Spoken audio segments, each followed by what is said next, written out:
চাল আমদানিতে শুল্ক হার 28% থেকে কমিয়ে 10% করার সিদ্ধান্ত। কেজিতে 6 টাকা পর্যন্ত কমবে দাম, জানালেন বাণিজ্যমন্ত্রী। সিদ্ধান্ত ইতিবাচক বললেন বাজার বিশ্লেষকরা।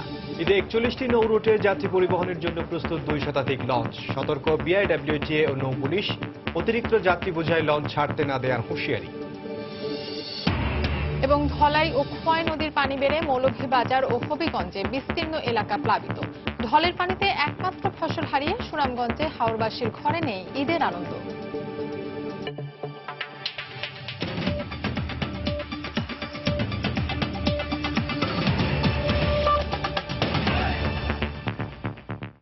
বাংলার সময়ের সঙ্গে আছি আমি ইমদাদুল হক এবং আমি ফাহমিদা মৌরুসি।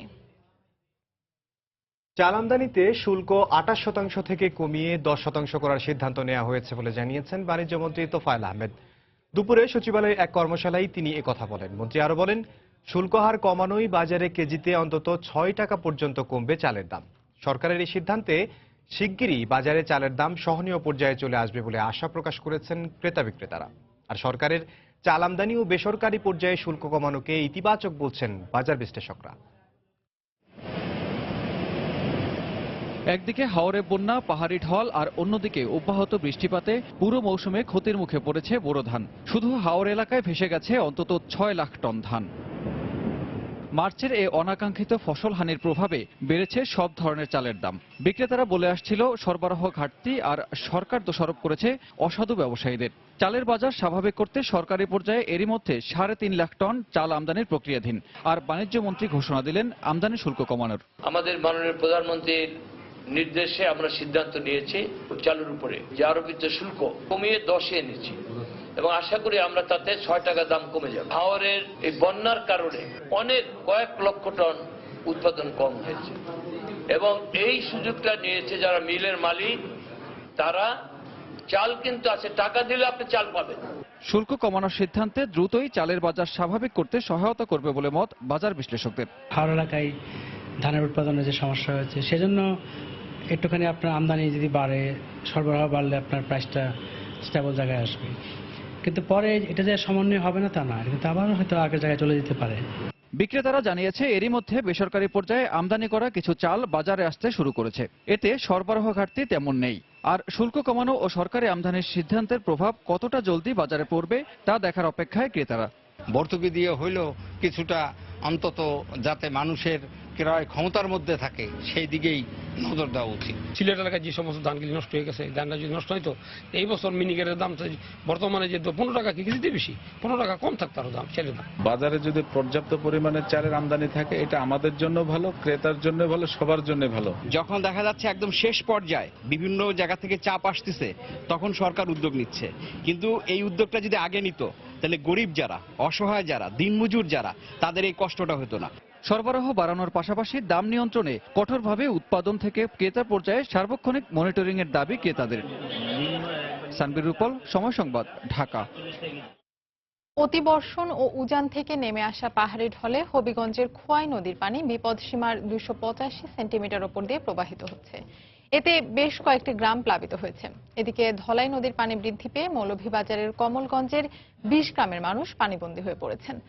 অন্যদিকে খাগড়াছড়িতে চেঙ্গি নদীর পানি কমতে শুরু করায় আশ্রয়কেন্দ্র থেকে ঘরে ফিরতে শুরু করেছেন এলাকাবাসী।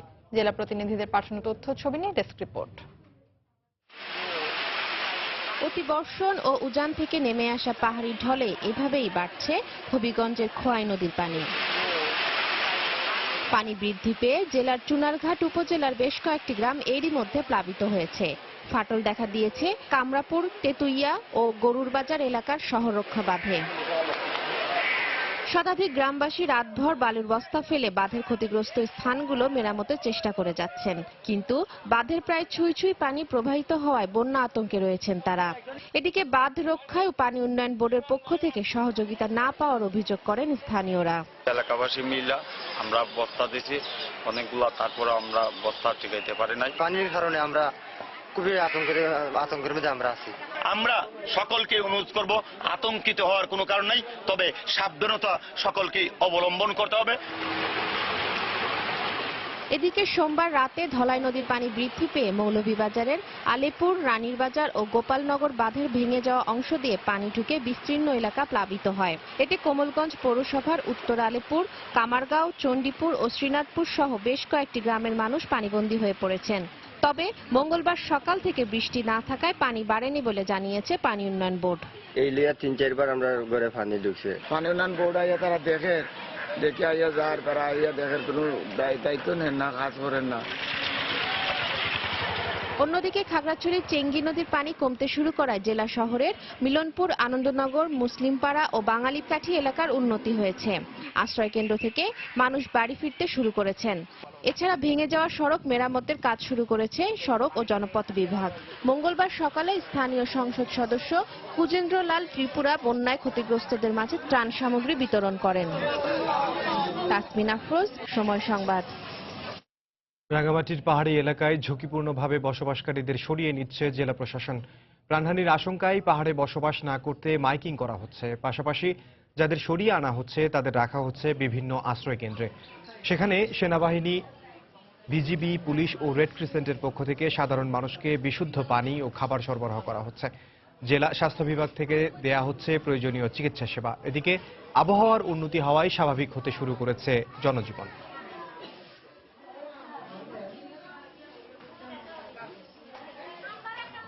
পানি গাঞ্জি সব দেন বা তো 3 বেলা দেন বা যে তারা শক্তিদের দূরে সে দূর করে নিয়ে না আমরা সন্তুষ্ট।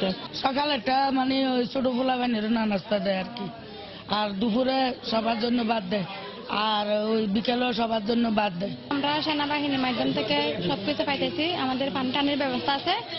আমাদের বাচ্চা কাচ্চা লেখাপড়ার কোনো সমস্যা হবে না, বইটাই পাইতেছি আমরা এখানে। প্রতিনিয়ত ইন্সপায়ার করতেছি চলে আসা এবং আসছে, অনেক চলে আসছে। এখন আর বোধহয় এটা বলা যাবে না যে কেউ রিস্ক নিয়ে থাকতেছে।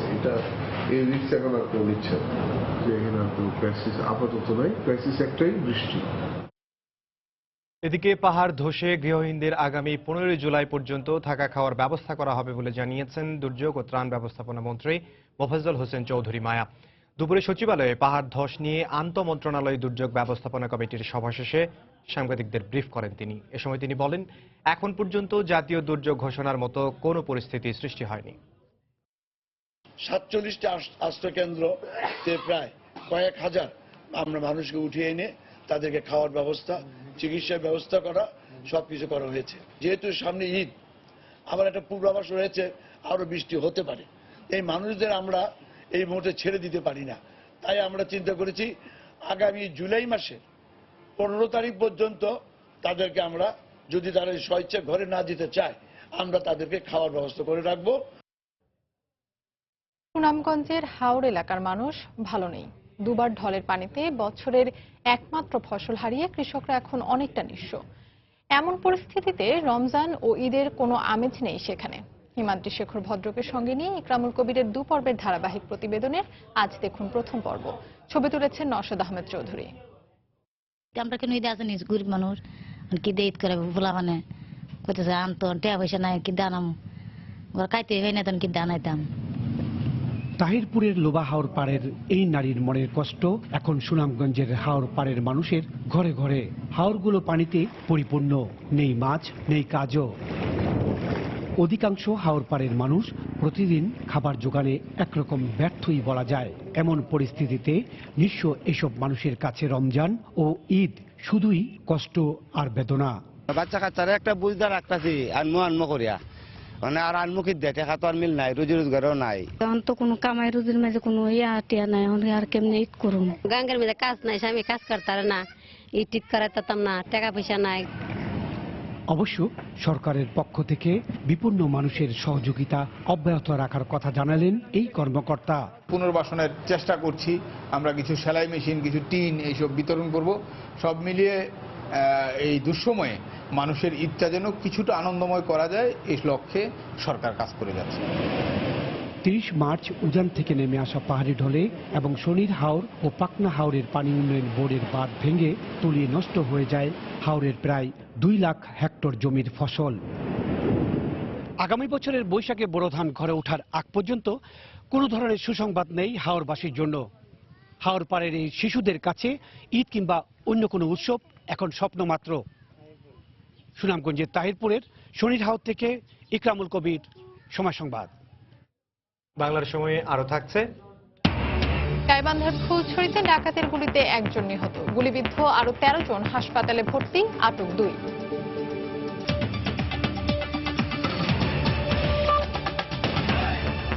ঈদে সড়ক ও রেলপথের পাশাপাশি রাজধানীবাসীর বড় একটি অংশই নদীপথে প্রিয়জনদের টানে ঘরে ফেরেন। এর ব্যতিক্রম হবে না এবারও। তাই দক্ষিণাঞ্চলের 17টি জেলার মানুষকে 41টি নৌরুটের মাধ্যমে ঘরে পৌঁছে দিতে ইতোমধ্যেই প্রস্তুত করা হয়েছে 2 শতাধিক যাত্রীবাহী লঞ্চ। নিরাপদে স্বাচ্ছন্দ্যে যাত্রীরা যাতে টার্মিনাল থেকে লঞ্চে উঠতে পারেন সেজন্য প্রস্তুত বিআইডব্লিউটিএ এবং নৌ পুলিশও। একদিনে সব গার্মেন্টস ছুটি না দেওয়ার আহ্বান জানিয়ে বিআইডব্লিউটি বলছে এবার অতিরিক্ত যাত্রী বোঝাই কোনো লঞ্চ ছাড়তে দেয়া হবে না। মাহমুদ রাকিবের রিপোর্ট।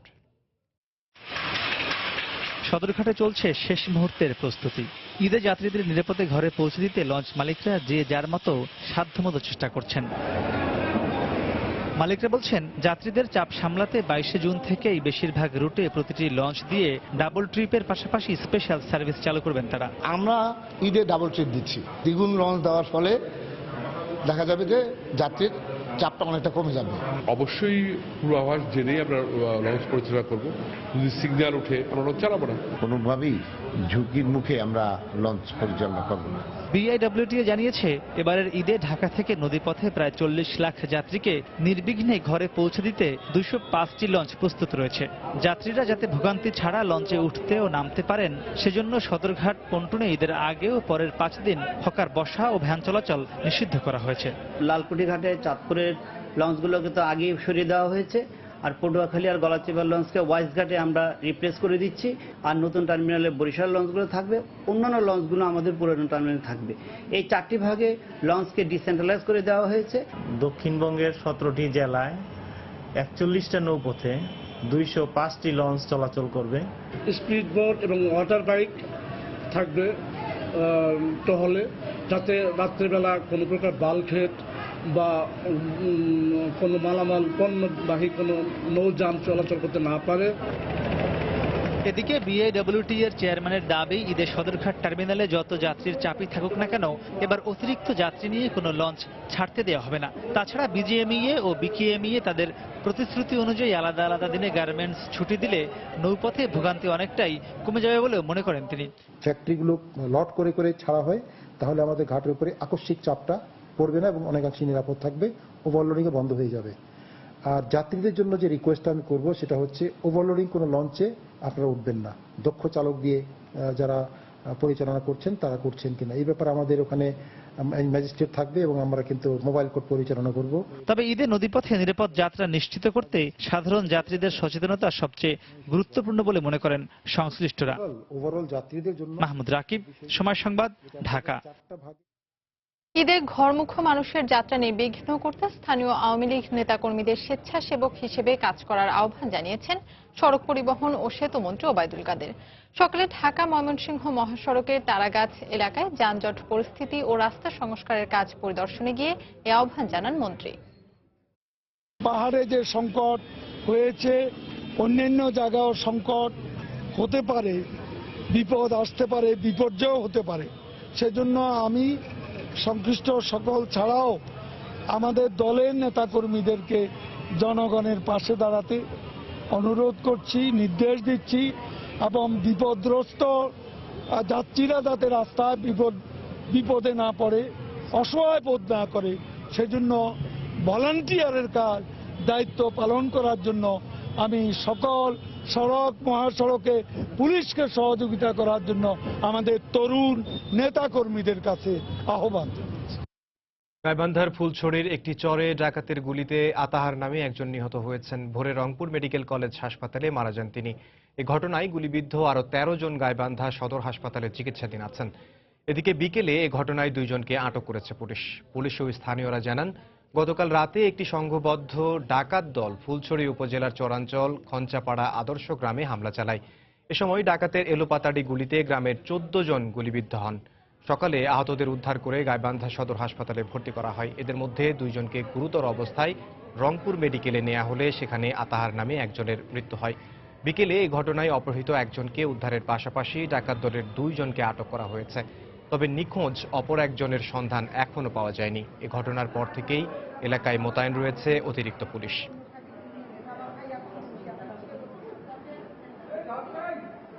লাইট মারতেছে ডাকাতেরা, যদি আমি ওই সময় সামনে যাই তাহলে তো মনে করেন আমাকে মাইরে হালা দিব। যাইসা দেখি যে আমার স্বামীকে এইভাবে মাইরে করছে, আজ আর একজনে গুলি করছে, হে মনে করেন যে মরছে। ডাকাতেরা আইসা আসরা কিন্তু ঘিরছে, বাইরে বাইরে করে গুলি করে মাইরা ফালা ডালা থুয়ে তারপরে ওরা চলে গেল পুকুরি। আতাহার যার নাম, সে মৃত অবস্থায় আমাদের কাছে আসে। আমরা এক্সামিন করে দেখি তারা সে মৃত ছিল, আমরা মৃত অবস্থায় পাই।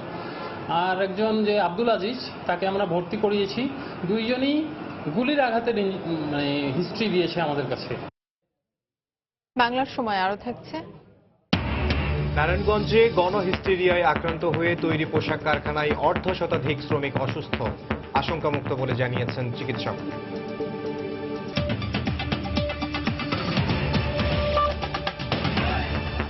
সুন্দরবনের সাতক্ষীরা রেঞ্জ থেকে অস্ত্রসহ 3 বনদস্যুকে আটক করা হয়েছে। পুলিশ জানায়, সকালে সুন্দরবনের সাপখালী খাল এলাকায় বনদস্যুদের অবস্থানের খবরে অভিযানে যায় নৌ পুলিশ। এ সময় সেখান থেকে একটি রাইফেল ও একটি পিস্তল সহ আবুল ও জালাল নামে 2 বনদস্যুকে আটক করা হয়। পরে তাদের দেওয়া তথ্য মতে গাবুরা খেয়াঘাট থেকে অস্ত্র সরবরাহকারী নান্নুকেও আটক করে পুলিশ।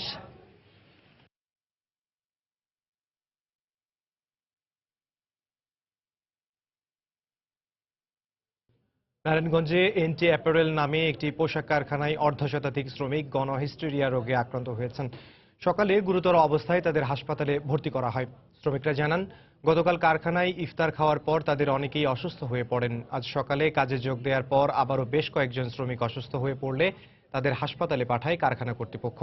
এ খবর জানার পর শ্রমিকদের মধ্যে আতঙ্ক ছড়িয়ে পড়ে। এ সময় গণহিস্টেরিয়ায় আক্রান্ত অর্ধশতাধিক শ্রমিককে হাসপাতালে ভর্তি করা হয়। তাদের অবস্থা আশঙ্কামুক্ত বলে জানিয়েছেন চিকিৎসক।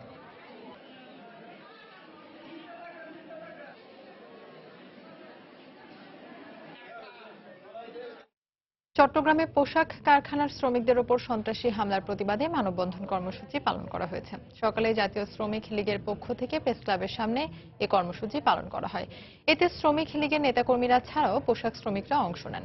এ সময় তারা বলেন, তৈরি পোশাক শিল্পে অরাজকতা ও নৈরাজ্য সৃষ্টি করতে একটি চক্র দীর্ঘদিন ধরে চেষ্টা করে যাচ্ছে। এই চক্রই এখন বিভিন্ন কারখানা মালিকের পক্ষে বেতন বোনাসের দাবিতে আন্দোলনরত শ্রমিকদের ওপর হামলা চালাচ্ছে। শ্রমিকরা এসব ঘটনার তীব্র প্রতিবাদ এবং দোষীদের শাস্তির দাবি জানান।